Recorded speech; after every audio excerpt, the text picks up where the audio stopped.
Hello everybody. In this video, we are going to do another practice problem in order to practice doing our one sample hypothesis testing. So let's look at this one that we've got. So it says, the Orion Retail Group, a national chain of mid-sized department stores, recently expanded into the Midwest and Southeast regions.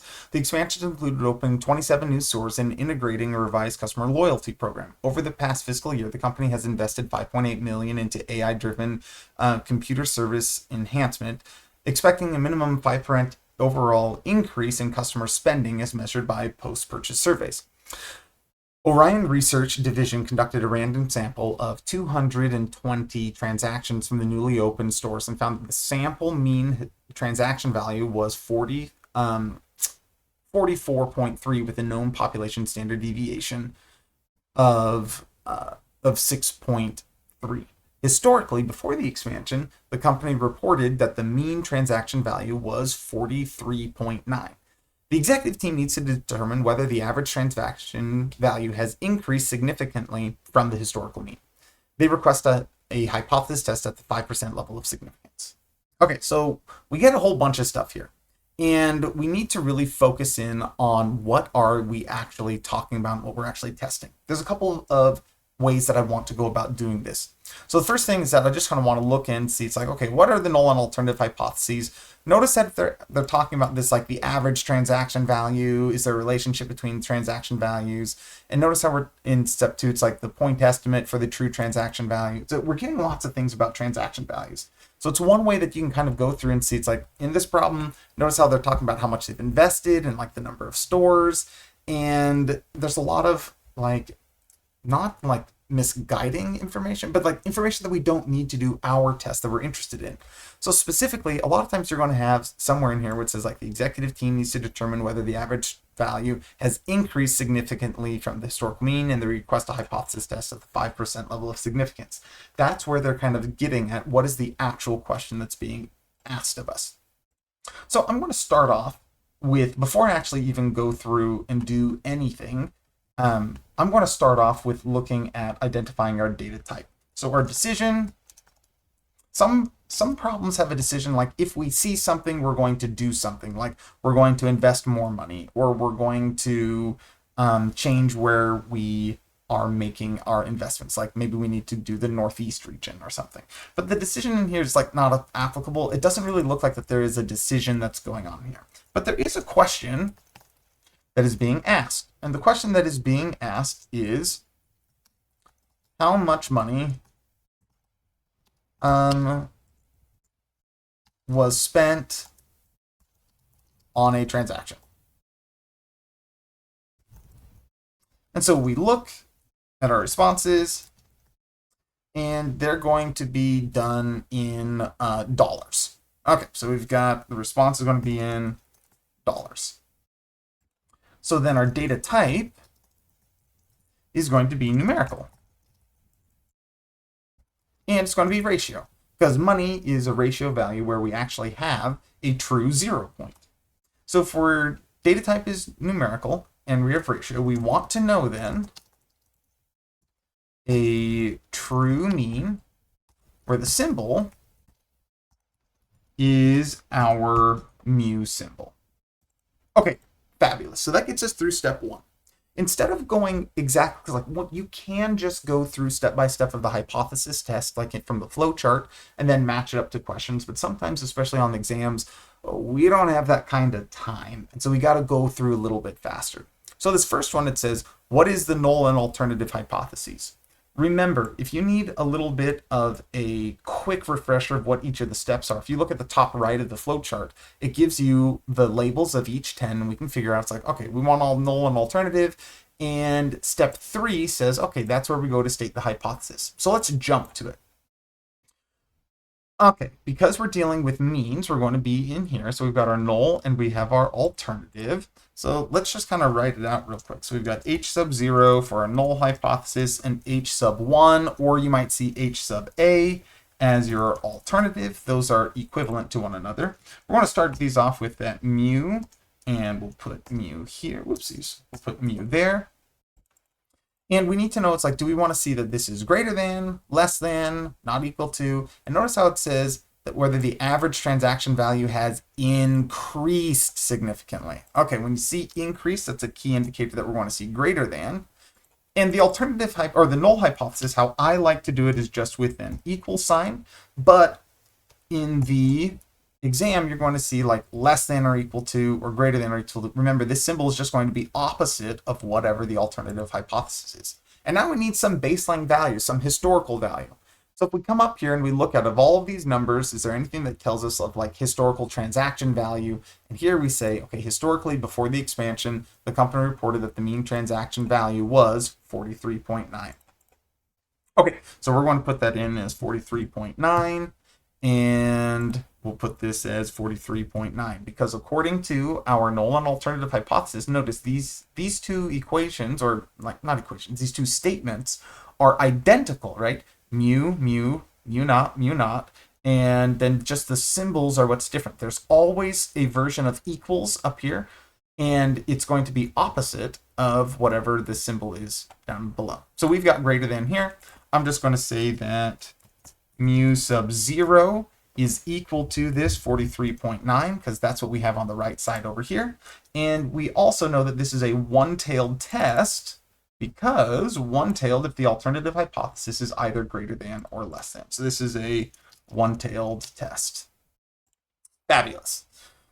Okay, so can we answer these null and alternative hypothesis? So it says, okay, we say that there is an average transaction value is at least 43.9, meaning this, and that the average is less than, and we're like, we don't want to see if it's less than, we want to see if it has increased. So that one is out.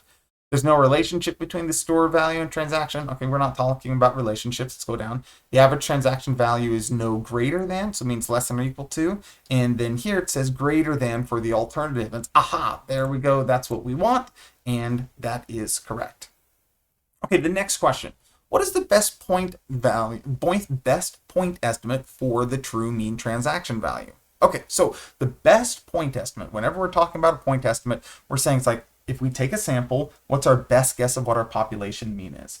And our best single guess of what's going on is the sample mean. So do we have a sample mean up here? So I'm just going to put in point estimate is going to be equal to like our x bar. And or let me actually delete out that x bar so I can put it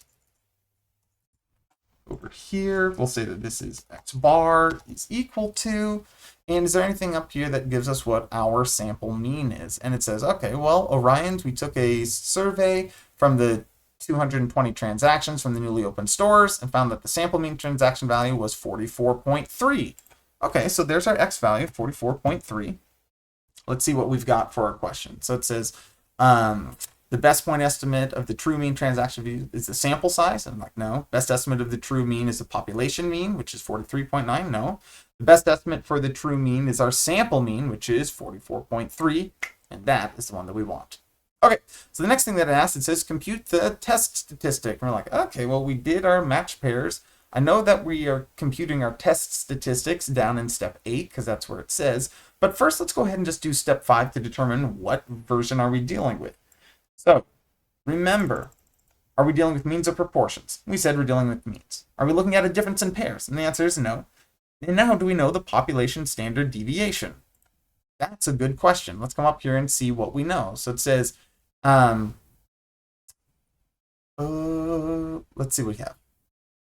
So we know we have so it says Orion Research Groups. We have this survey of 220 transactions from the newly opened stores and found the sample mean transaction value was 44.3 with a known population standard deviation of 6.3. It's like, okay, they told us that they know what sigma is and that it is 6.3. If they tell us sigma, then we know the population standard deviation, so we say yes. And so we are going to do a one sample z-test means. And we're doing the z-test because we know population standard deviation because it says known population standard deviation of 6.3. Fantastic. Okay, let's come over here and we can now go down to our test statistics. So here is our scenario. So let's go ahead and just do this one real quick. We know what our X bar is. I'm just going to kind of move these things. I guess I'll just copy them. We'll copy those and we'll paste them over here. Whoopsies, sorry. Control Z. There you go. We'll copy those. And we'll just paste them over here. So I've got a little bit more room. Okay, and I think I'll copy this one as well, because that is our hypothesized true mean. Okay, so we have our sample mean, we have our hypothesized true mean, we have our population standard deviation, we have a sample size, and it's going to be of 220. And now we just need our standard error. And our standard error is going to be equal to our population standard deviation divided by the square root of our sample size, and now we have our standard error. So if I want to calculate my z-score, that's going to be equal to parentheses my x bar minus my hypothesized true mean divided by my standard error. And I get a z-score of 0.94. Let's look to see, is that an option? Is 0.942? Yeah, it looks like we got an answer, 0.492. Okay, what's the computed p-value? Okay, let's do p-value. Notice here, we need to match up our p-value with the alternative hypothesis that we have. So our alternative hypothesis was greater than. So we're going to do this one here, 1 minus norm.s.dist, the z-score, and true. Fabulous. Equals 1 minus norm.s.dist of our z-score, and we're going to put in true. And we get a p-value of like 1732, and that is the correct answer. Okay, let's keep it going down. What's the critical value for this test? Okay, we know we're going to be doing a z-crit down here, and it's going to be a one-tail. So z-crit one-tail. And this is going to be equal to norm.s.inverse of 1 minus alpha. Norm.s.inverse, of 1 minus our alpha value. Uh-oh, doesn't look like we set one up. Let's see, did they give us an alpha value up here? Scroll up, and it says that they request a hypothesis test at the 5% level of significance. Ding, ding, ding, there is our alpha level. When it says level of significance, that's a good indication that we've got our alpha level. So I'm going to just click, maybe I'll just click here for a second, and I know that there's a problem there. I'm just going to make this our alpha, and I'm going to make this 0.05. And our z critical, 1 minus that alpha, that gets us our z tail critical. And let's see, does that work for our z critical? Okay, now remember, this z critical that it's going to give you is the absolute value of it. You have to take into determination, like, are we interested in things being bigger or smaller? Bigger, it's going to be positive. Negative if we're interested in things being smaller. Notice how our alternative hypothesis is greater than. So our z critical one-tailed is going to be positive. So we want a z. Notice how we have these z's. It's going to be 1.645. And it's positive because we're using a one-tail with a known population standard deviation. So that is good. And if we go over here, we'd say because we assume the population means decreasing. We don't assume that it's decreasing. We think that this thing is increasing. So we're going to choose this z-score right here. Fabulous. Next one. Based on the results of the hypothesis test, what is the correct decision? Well, that is our step 9 where we actually get to make some decisions. So are we going to reject or are we going to fail to reject? Well, our p-value is 0.17. Our alpha value is 0.05. So our p-value is greater than, so we are going to fail to reject. So we got these two. So we're going to fail to reject the null hypothesis. So there is insufficient. Notice if you need some help in this fail to reject conclusion, there's insufficient evidence to suggest that the average transaction value has increased from 43.9. Amazing. Okay, what's the 95% confidence interval? Okay, well, we're doing a one-tailed confidence interval because normally we don't with fail to reject, but we can, and sometimes it's asked. But notice how we're doing a one-tailed with a greater than symbol. So it says that we're going to do a lower-tailed confidence interval. Great, let's go do a lower-tailed confidence interval for our scenario. We need to go to the top of our confidence interval. Notice how we're dealing with means, and we actually do know the population standard deviation. And it said that we needed to do a lower tailed interval. So if we just type in for a confidence interval, the lower and the upper, the lower is going to be, for our upper tail, is going to be negative. Oh, hold on. Which one are we doing again? Let's go back and double check. We said that we are doing a greater than, so we need a lower tail confidence interval. Great. So we need this lower tail confidence interval for the means, where we know the population standard deviation, so it's going to be right here. So the upper is going to be infinity, and the lower is going to be this right here, x bar minus our z1 tailed times our standard error. Okay, we got each of those. Let's do it. X bar minus our z crit, not the z score, the z critical. Notice these are the z criticals. So we're going to put in our z critical times the standard error. When we do that, we get 43.6 all the way to infinity. All right, what does this confidence interval mean? So the confidence interval means that there's a 95% probability that the transaction values are above. That's not how we interpret a confidence interval. We're not assuming probability. So if we conducted many similar samples, approximately 95% of confidence intervals would contain the true mean. Oh, hey, that one is true about our confidence intervals. Let's look at another one. Since 43.9 is within the confidence interval, we can conclude that the transaction values have increased. It's like, nope, because it's in there, we can't conclude that they've increased. Confidence intervals cannot be used. That's not true. So if we conducted many similar, approximately 95% of those intervals would contain. How did we get 95% again? Remember, the confidence level is just equal to 1 minus alpha to get us our confidence level. What would a type 1 error mean in this scenario? Okay, so a type 1 error would mean that, hey, we are claiming that we have increased, but it actually didn't happen. And remember, you can look at the little table here, so that a type 1 error is when we reject the null hypothesis. So we say that, yes, we are increasing our sales, but in reality, we're not. So a type 1 error would mean that we conclude that the transaction values have increased when they actually have not. And that's our type 1 error. Okay, how would increasing the sample size affect the hypothesis test? So a larger sample size would not impact the hypothesis testing results. Ooh, that's not true.